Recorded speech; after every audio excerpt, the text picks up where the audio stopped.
सगळ्या शहरांचा विकास आम्हाला करायचा आहे। आणि अनेक वेळा भाषणामध्ये आपण काही गोष्टी बोलतो, त्याचा अर्थ तसा कधीच नसतो।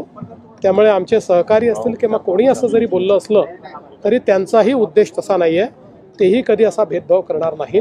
त्यामुळे निश्चितपणे महाराष्ट्रात आमच्या महायुतीला, म्हणजे आम्ही जे तीनही पक्ष आहोत, कुठे सोबत लढतो, कुठे वेगळं लढतो, पण एकूण आमच्याच तीन पक्षांना महाराष्ट्राची जनता निवडून देईल आणि त्यानंतर महाराष्ट्राचा नागरी भागाचा चांगला विकास आम्ही करू। एकनाथ शिंदे तुमच्यामध्ये दुरावा असं एक वातावरण निर्माण केलं जातं, तुम्ही काय सांगाल? मी याला एवढंच म्हणेन की हा वेड्यांचा बाजार आहे आणि वेड्यांच्या बाजारामध्ये काही माध्यमही वेडी झाली आहेत।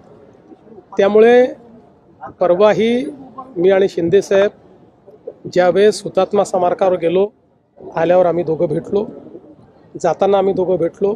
ते कुठे चालले आहेत त्यांनी मला सांगितलं, मी कुठे चाललो आहे मला सांगितलं। आता त्यातले काहीतरी त्या ठिकाणी अँगल क्लिक करायचे आणि मग हे बोललेच नाही म्हणून दाखवायचं।